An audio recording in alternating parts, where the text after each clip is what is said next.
자, 오늘 하나님의 말씀은 사도행전 20장입니다. 사도행전 20장 13절부터 24절까지 말씀입니다.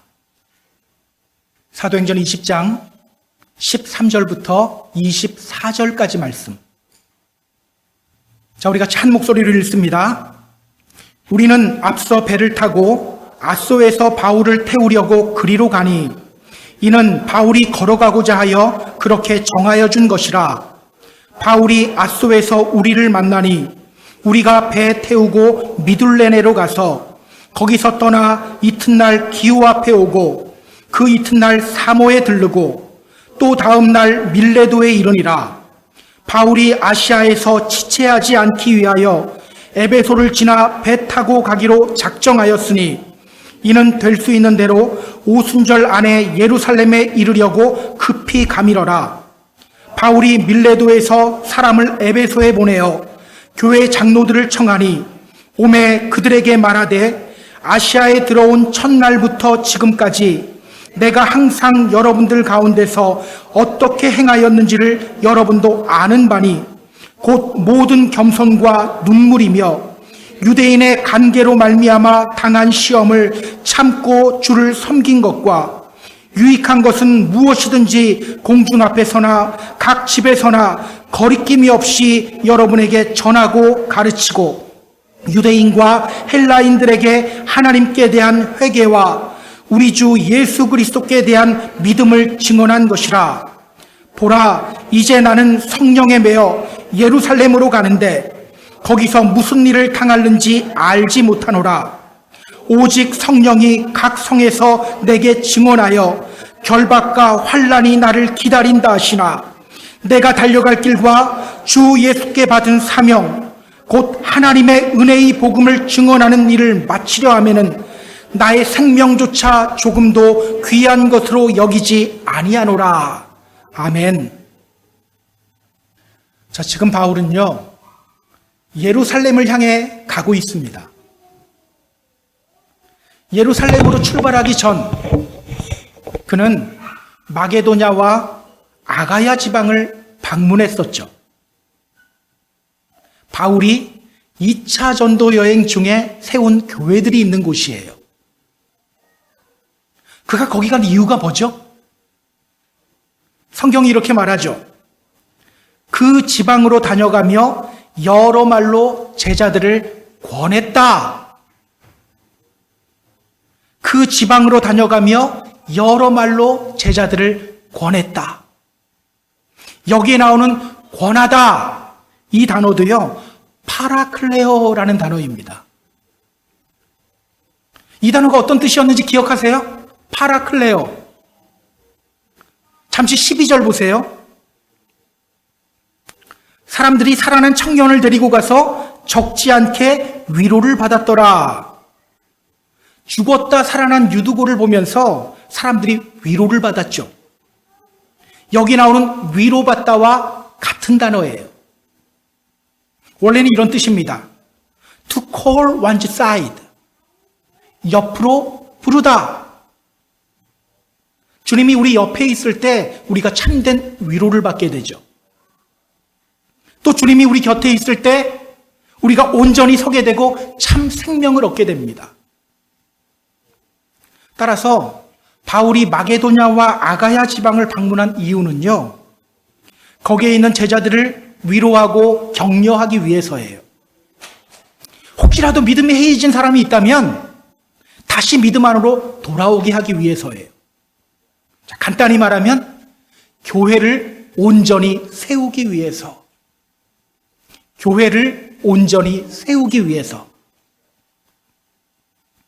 자, 그렇게 교회들을 돌아본 후에 바울은 본격적으로 예루살렘을 향해 길을 떠났습니다. 혼자 떠나지 않았죠? 그의 동역자들과 함께 길을 떠났어요. 지난주 우리는요, 바울이 드로아에 있을 때 거기서 어떤 일이 일어났는지를 살펴봤었습니다. 바울은요, 안식 후 첫날, 즉 주일에 사람들을 불러 모아서 함께 예배했습니다. 그들에게 부활의 메시지를 전했어요. 그런데 바울이 말씀을 전하던 도중에 유두고라는 청년이 말씀 듣다가 3층에서 떨어져 죽었죠. 그때 바울이 사람들을 향해 이렇게 말했어요. 떠들지 말라, 생명이 그에게 있다. 이 사건은요, 단순히 죽었던 사람이 살아난 사건이 아니에요. 주님이 유두고를 다시 살리심으로 부활이 무엇인지를 사람들에게 알려준 사건입니다. 결국 드로아 사람들은요, 주님을 그들 옆으로 모시게 되었어요.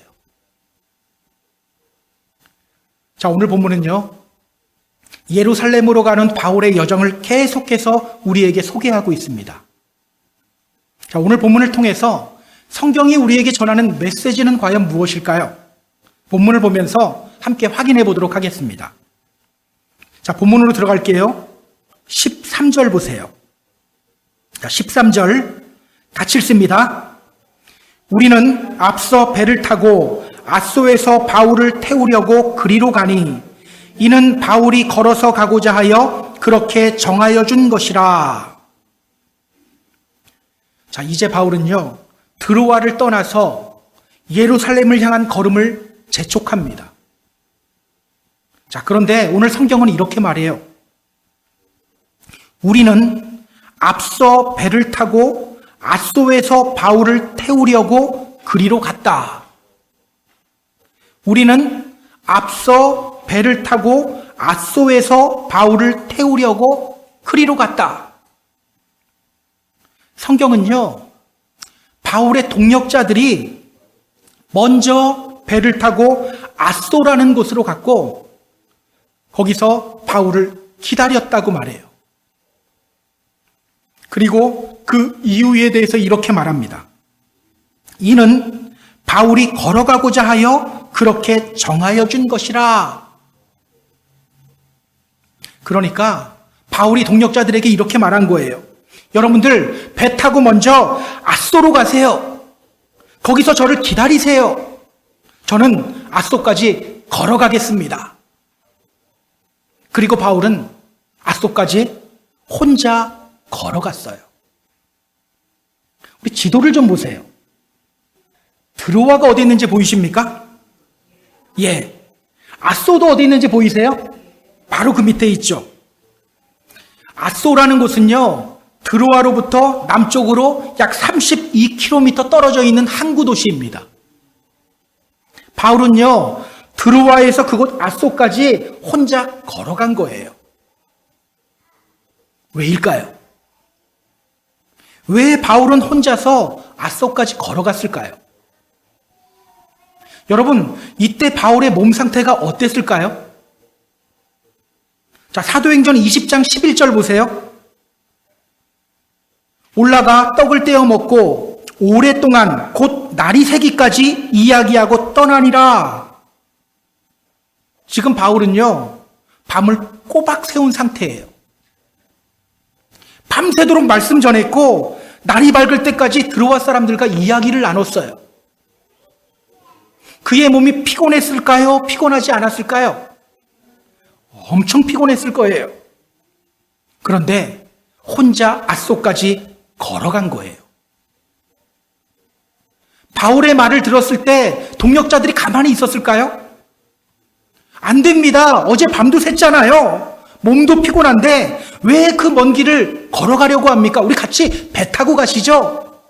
말렸을 거예요. 어떤 사람들은 이렇게 말했을 것 같아요. 바울 사도께서 걸어가신다면 우리도 함께 걸어가겠습니다. 그런데 바울은요, 굳이 혼자서 걸어서 앗소까지 간 거예요. 왜일까?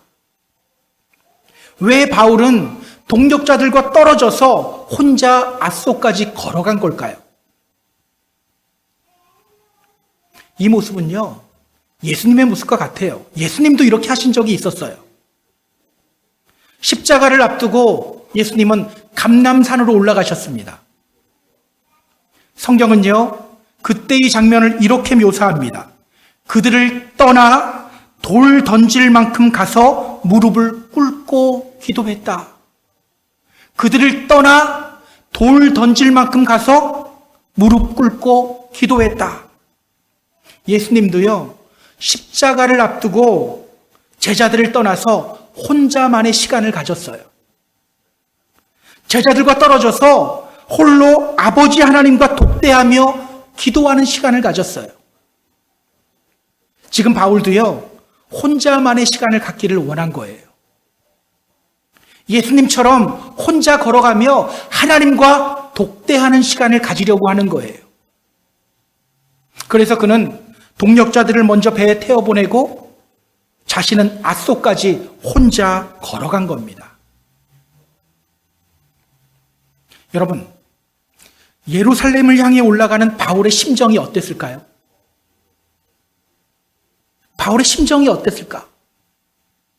지금 그는요, 성령님께 붙잡혀서 예루살렘으로 가고 있어요. 복음이 땅끝까지 나아가는 꿈을 꾸고 있어요. 그렇다고 그에게 두려움이 없었을까요? 두려움은 없었을까요? 우리 잠시 22절, 23절 보세요. 보라, 이제 나는 성령에 매여 예루살렘으로 가는데 거기서 무슨 일을 당할는지 알지 못하노라. 오직 성령이 각 성에서 내게 증언하여 결박과 환난이 나를 기다린다 하시나. 바울은요, 자세히는 알지 못하지만 예루살렘에서 결박과 환난이 자신을 기다리고 있다는 사실을 알고 있어요. 가는 성마다 성령님께서 그에게 알려주셨어요.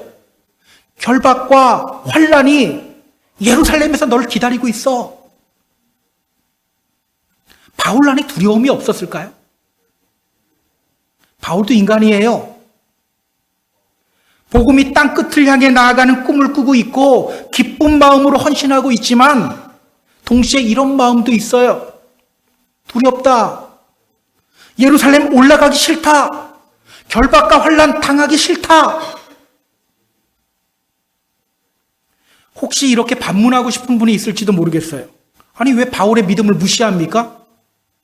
왜 바울을 믿음 없는 사람 취급합니까? 혹시 이렇게 반문하고 싶은 분 있나요? 근데 여러분, 예수님도 십자가 앞두고 두려워하셨어요. 겟세마네 동산에서 아버지 하나님을 향해 내뱉은 예수님의 첫 말이 뭐였습니까? 아버지, 이 잔을 제게서 옮겨주세요. 예수님도요, 십자가 앞두고 두려워했어요. 믿음이 좋다는 것에 대한 착각이 있더라고요. 성도님들 중에 이런 말을 쉽게 하는 분들이 있어요. 저는요, 죽음도 두렵지 않아요. 죽으면 천국 갈 텐데 뭐가 두렵습니까? 근데 여러분, 정말 자신에게 한번 솔직해 보세요. 정말 죽음도 두렵지 않습니까? 정말 죽음도 두렵지 않나요? 그런데 왜 십자가 앞에서 자기 자신도 부인하지 못합니까? 왜 늘 작은 문제에 화를 내고 다른 사람 오해하고 미워하는 삶을 살아갑니까? 왜 미워하면서 잠을 못 이룹니까? 왜 물질 앞에서 자유하지 못합니까? 죽음도 두렵지 않은 삶이 아니잖아요. 많은 사람들이 믿음에 대해서 착각해요. 믿으면 두려움을 느끼지 않는다고 생각해요. 그러다 보니까 자꾸 두렵지 않은 척을 해요. 예전에 이런 문구를 봤어요. 용기란 두려움이 없는 상태를 말하는 것이 아니라 두렵지만 계속 나아가는 것을 말한다. 굉장히 공감이 되더라고요. 용기란 두려움 없는 것이 아니라 두려워도 하는 것이다. 여러분, 믿음도 마찬가지예요. 두려움을 느끼지 못하는 것이 아니라 두려워도 앞으로 계속 가는 거예요. 넘어지지 않는 사람이 믿음의 사람이 아니라 넘어져도 다시 일어나는 사람이 믿음의 사람이에요. 죄 짓지 않는 사람이 믿음의 사람이 아니라 죄 지어도 회개하며 다시 일어나는 사람이 믿음의 사람인 거예요. 지금 바울도요, 두려워요. 예루살렘을 향해 걸음을 재촉하고 있지만 문득 그의 안에 이런 생각이 들어요. 올라가기 싫다. 피하고 싶다. 자신이 결박당하고 환난 당할 곳으로 가는데 어떻게 마음 편히 갈 수 있겠습니까?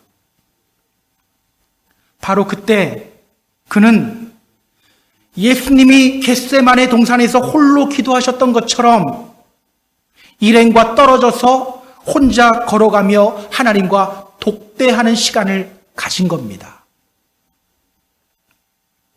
여러분, 성경은 왜 바울이 앗소까지 혼자 걸어가는 장면을 우리에게 소개하는 걸까요?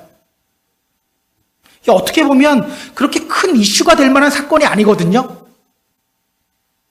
그런데 성경은 바울이 앗소까지 걸어간 사건을 우리에게 소개하고 있어요. 왜일까요? 여러분, 우리는 교회를 온전히 세우는 교회의 일꾼이 되어야 합니다. 그러기 위해서 늘 모이기를 힘써야 돼요. 그러나 기억하세요. 그와 동시에 하나님과 1대1 만남의 시간을 끊임없이 가져야 합니다. 끊임없이 하나님과 독대하는 시간을 가져야 합니다. 여러분 안에 있는 불안, 근심, 불신앙 이런 문제들 혼자 조용히 하나님께 아뢰는 시간이 우리에게 필요해요. 그래서 우리 주님은요, 하나님을 향해서 하늘에 계신 우리 아버지여 이렇게 불러라라고 말씀하시면서 동시에 이렇게 말씀하십니다. 너는 기도할 때 골방에 들어가 문을 닫고 은밀한 중에 계신 내 아버지께 기도하라. 우리 아버지여라고 부르라고 하지만 동시에 골방 기도를 이야기해요. 저는 오늘 우리들에게도 이런 자세가 필요하다고 생각합니다. 주님의 일 한다고 열심히 뛰어가는데 정작 주님과 대화하지 않고 열심히만 뛸 때가 얼마나 많은지 몰라요. 일과 사람에 둘러싸여서 정신없이 살아가는데 정작 하나님의 음성에는 귀를 기울이지 않고 살아갈 때가 얼마나 많은지 몰라요. 기억하세요. 오늘 우리는요, 나를 바쁘게 만들고 나를 둘러싸고 있는 것들로부터 잠시 나와서 조용히 하나님과 독대하는 시간을 가져야 합니다. 내 안에 있는 두려움, 불신앙 감추지 말고 주님 앞에 그대로 내어놓고 주님과 독대하는 시간을 가져야 돼요. 그 시간을 통해서 우리의 믿음이 자랍니다. 자, 이렇게 앗소까지 걸어간 후에 바울의 걸음이 어떻게 변했는지 우리 확인해 보겠습니다. 자, 14절, 15절입니다. 자, 14절, 15절 같이 읽습니다. 바울이 앗소에서 우리를 만나니 우리가 배 태우고 미둘레네로 가서 거기서 떠나 이튿날 기오 앞에 오고 그 이튿날 사모에 들르고 또 다음날 밀레도에 이르니라. 자, 지도를 다시 보세요. 앗소에서 동역자들을 만난 바울은요, 배를 타고 그 아래쪽 미둘레네로 갑니다. 섬이에요. 그리고 거기를 떠나 기오로 갑니다. 또 이튿날 사모에 들르고요, 그 다음날 밀레도로 가요. 여러분, 바울의 이동 속도가 어떻게 느껴집니까? 매우 활력 있고 빠르게 느껴져요. 특히 저 밀레도라는 곳 한번 주목해 보세요.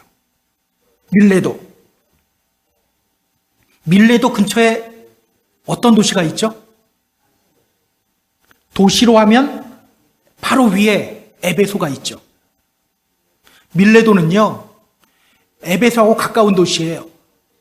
에베소로부터 약 45km 정도 남쪽에 떨어져 있어요. 그렇다면 여러분, 이때 쭉 내려가다가 에베소에 들리면 안 됩니까? 어차피 지나가는 길이잖아요. 밀레도가 아닌 에베소에 잠시 들려도 돼요. 에베소는요, 바울이 3년 동안 혼신의 힘을 다해 복음 전했던 곳입니다. 거기에 가면요, 같이 울고 웃고 동락하던 제자들이 많아요.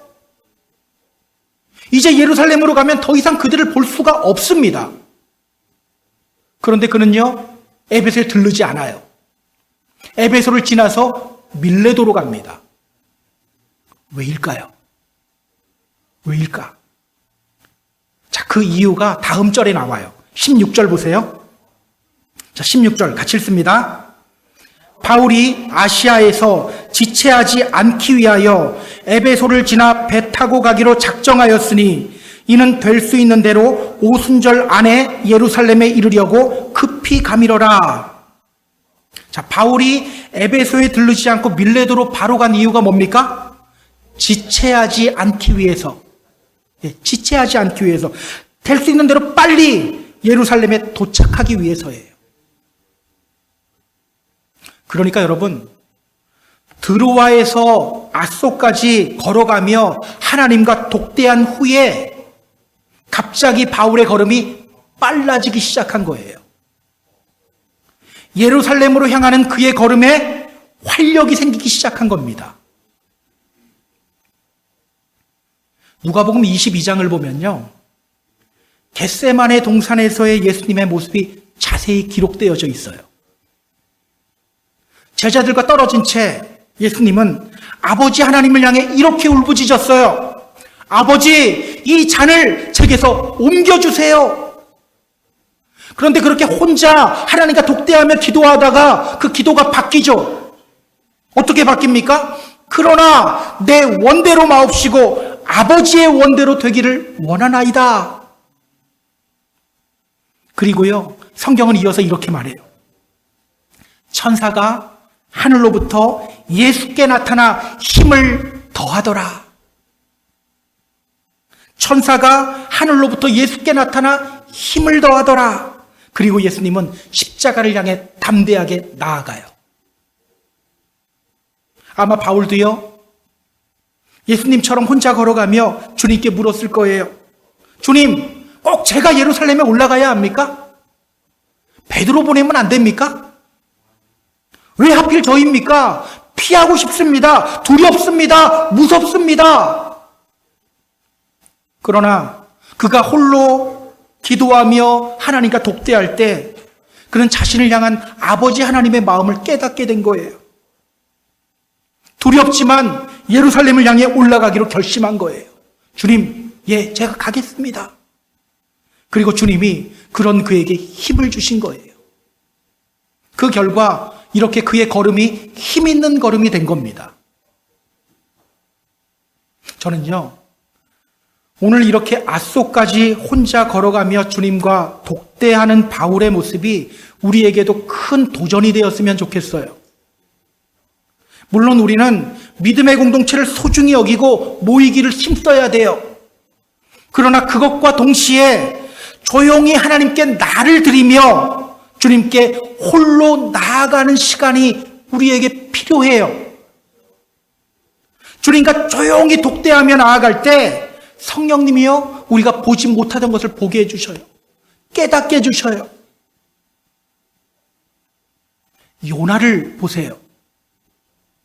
어느 날 요나는 하나님으로부터 명령받았죠. 니느웨로 가서 내 말을 외쳐라. 그런데 그는요, 그 명령을 거부하고 다시스로 도망갔어요. 그가 왜 하나님 명령 거부했을까요? 열왕기하 14장에도 요나가 나옵니다. 그는요, 북이스라엘의 선지자였어요. 그가 어떤 예언을 했냐면요, 여로보암 왕의 노력으로 이스라엘 땅이 고대의 국경까지 다 회복될 것이다 라는 예언을 했어요. 그리고 그의 말대로 북이스라엘은 여로보암 왕 때 최고의 전성기를 누립니다. 그러니까 요나는요, 민족주의적 성격이 굉장히 강한 사람이었어요. 그런데 하나님이 이렇게 말씀하시네요. 니느웨로 가서 내 말을 외쳐라. 이스라엘의 적인 니느웨로 가서 복음을 전하라는 하나님의 명령이었던 거예요. 때문에 그는 순종하기 싫었던 겁니다. 하나님은요, 그때 그런 그를 그냥 물고기 뱃속으로 밀어 넣었어요. 그렇게 아무도 없는 물고기 뱃속으로 들어갔을 때 그가 하나님께 기도하기 시작하죠. 회개하기 시작해요. 요나서 2장 7절 말씀 제가 읽어드릴게요. 내 영혼이 내 속에서 피곤할 때 내가 여호와를 생각하였더니 내 기도가 주께 이르러 싸우며 주의 성전에 미쳤나이다. 그렇게 물고기 뱃속에서 혼자 시간을 가지고 회개한 후에 그는 니느웨를 향해 걸어가게 돼요. 여러분, 하나님과 독대하는 시간을 가지면 이렇게 깨달음을 얻게 됩니다. 힘이 나게 됩니다. 혹시 불안하신 분 있나요? 두려운 분 있습니까? 자기 자신을 보며 실망하고 있는 분 있으세요? 하나님과 조용히 독대하는 시간을 가지시기 바랍니다. 혹시 외로운 분 있습니까? 하나님이 우리에게 왜 외로움이라는 감정을 주시는지를 알아야 돼요. 외로우니까 너 좀 사람들만 떠들어라. 그것도 중요한데요. 조용히 하나님과 대화하는 시간 주시기 위해서예요. 그렇게 우리의 문제를 해결하시고 우리에게 복 주시기 위해서입니다. 하나님과 독대한 후에 다윗이 이런 고백을 하죠. 여호와는 내 편이시라. 내가 두려워하지 아니하리니 사람이 내게 어찌할까? 여호와는 내 편입니다 라고 고백해요. 주님의 이름으로 부탁드립니다. 하나님과 조용히 독대하는 시간을 가지시기 바랍니다. 우리도 다윗과 같이 이렇게 고백하게 될 거예요. 하나님은 내 편입니다. 함께 모였을 때는 우리 편입니다라고 하지만 돌아서서 내 편입니다라는 고백까지 나오게 될 거예요. 두려움이 기쁨으로 변하게 될 겁니다. 충들어졌던 어깨에 다시 힘이 나게 될 거예요. 늘 하나님과 독대하며 이런 복된 경험을 하게 되는 저와 여러분이 다 되기를 주님의 이름으로 소망합니다. 자, 그럼 17절 볼게요. 자, 17절 같이 읽습니다. 바울이 밀레도에서 사람을 에베소로 보내어 교회 장로들을 청하니. 자, 이제 밀레도에 도착한 바울은요, 에베소에 있는 장로들을 밀레도로 불러요. 그는 왜 에베소 교회의 장로들을 밀레도로 불렀을까요? 자, 장로라는 직분을 가진 사람이 어떤 사람인지를 우리가 알아야 돼요. 초대교회의 장로, 어떤 사람이었을까요? 우리 잠시 저 뒤에 28절 잠깐 보세요. 28절 보시면요, 바울이 에베소 교회 장로들에게 이렇게 말합니다. 여러분은 자기를 위하여 또는 온 양떼를 위하여 삼가라. 성령이 그들 가운데 여러분을 감독자로 삼고 하나님이 자기 피로 사신 교회를 보살피게 하셨느니라. 성령이 그들 가운데 여러분을 감독자로 삼았고 하나님이 자기 피로 사신 교회를 보살피게 하셨다. 장로들에게 하는 말이에요. 또 디모데전서 5장 17절을 보면요, 바울이 이렇게 말합니다. 잘 다스리는 장로들은 배나 존경할 자로 알아라. 자, 그렇다면 여러분, 장로란 어떤 사람입니까? 교회를 보살피며 다스리는 사람이에요. 그래서 베드로 사도도요, 이렇게 말했어요. 나도 장로입니다. 베드로 사도도 이렇게 말했어요. 베드로전서 5장 1절을 보면요, 베드로가 교회의 장로들에게 당부의 말을 하면서 이렇게 말해요. 나는 함께 장로된 사람입니다. 자, 그렇다면 여러분, 바울이 에베소 교회의 장로들을 부른 이유가 뭡니까? 그들로 하여금 교회를 잘 보살피고 잘 다스리게 하기 위해서예요. 교회를 온전히 세우기 위해 반드시 기억하고 실천해야 할 것이 무엇인지를 알려주기 위해서예요. 자, 바울이 그 장로들에게 어떤 당부의 말을 하는지 우리 한번 살펴볼까요? 18절, 19절입니다. 자, 18절, 19절 같이 읽습니다.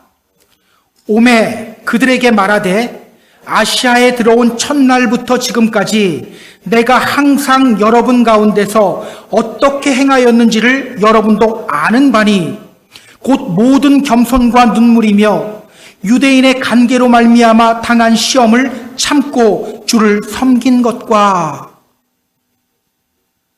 자, 먼저 바울은요, 에베소 교회의 장로들에게 이렇게 말해요. 여러분들은 내가 아시아에 들어온 첫날부터 지금까지 어떻게 살았는지를 잘 알고 있습니다. 그리고 이어서 이렇게 말합니다.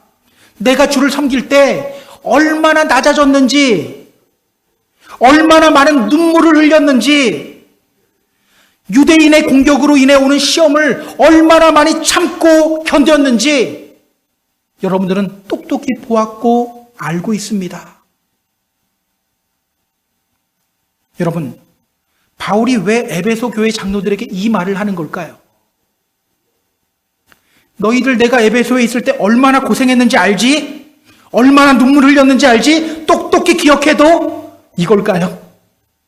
아니에요. 지금 바울이 에베소 교회 장로들을 부른 이유는요, 자기를 내세우려는 것이 아니라 교회를 온전히 세우기 위해서예요. 그렇다면 여러분, 바울이 이 말을 한 이유가 뭘까요?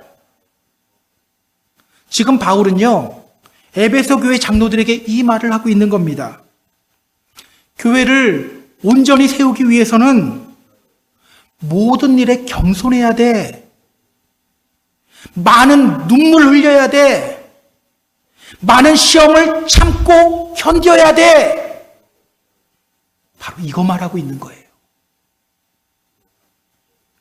여러분, 우리가 교회를 온전히 세우는 사람이 되기 위해서 반드시 기억해야 할 것이 있어요.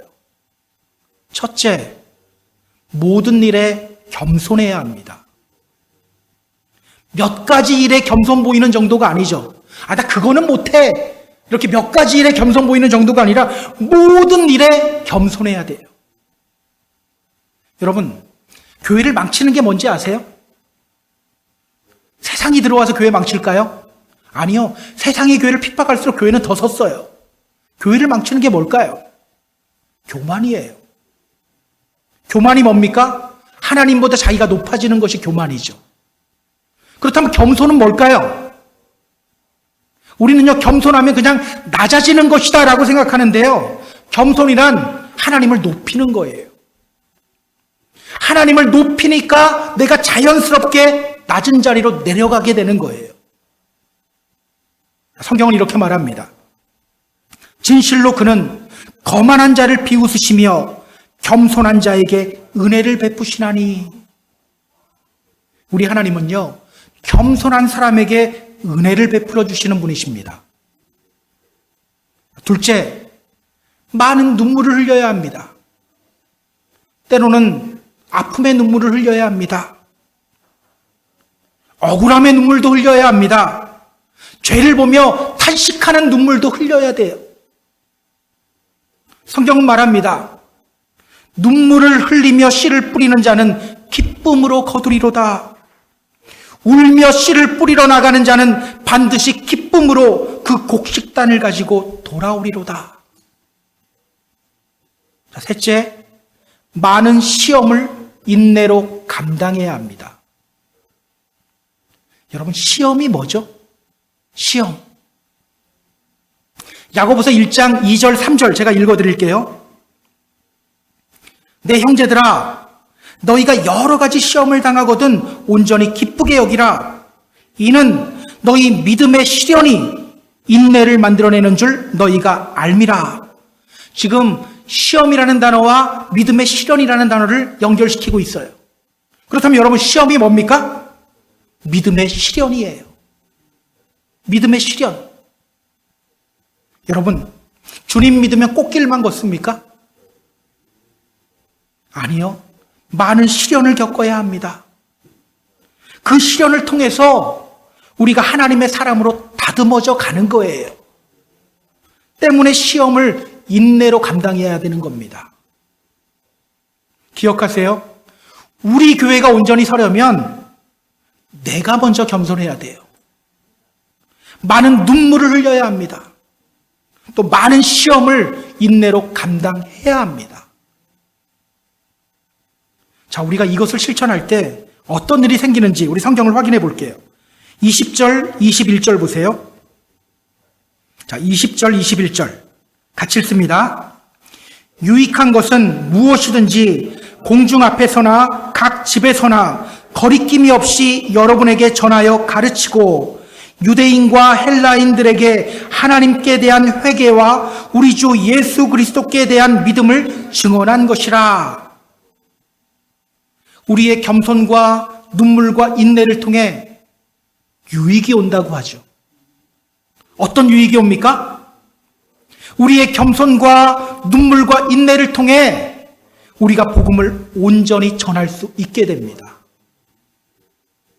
교만한 상태로는요, 아무리 하나님 계셔 떠들어대도요, 사람들이 그 앞에서는 그래 해도 절대 그 말씀이 힘이 없어요. 우리의 겸손과 눈물과 인내를 통해 다른 사람들이 회개하게 되고요, 예수 그리스도께로 돌아오는 역사가 일어나게 되는 거예요. 기억하세요. 우리가 주님 섬기고 주님의 몸된 교회를 세우며 나아가는 것 결코 쉽지는 않습니다. 매일 좋은 일만 일어난다고 생각하면 오산이에요. 하나님과 사람 앞에서 낮아져야 하고요, 많은 눈물을 흘려야 하고요, 또 고난과 역경과 시험을 이겨내야만 합니다. 그러나 기억하세요. 그러한 아픔과 눈물과 시험 뒤에는 반드시 엄청난 유익이 있습니다. 그것으로 인해 그리스도의 이름이 온전히 세워지게 됩니다. 그리스도의 몸된 교회가 온전히 서게 됩니다. 바울은요, 이것을 에베소에 있을 때 경험했어요. 바울이 에베소 교회가 아니죠. 에베소 회당에서 복음 전한 지 3달 되었을 때 바울을 공격하는 사람들이 생겨났죠. 그들은 많은 사람들 앞에서 바울을 공개적으로 비난하며 공격하기 시작했어요. 바울이 얼마나 억울했을까요?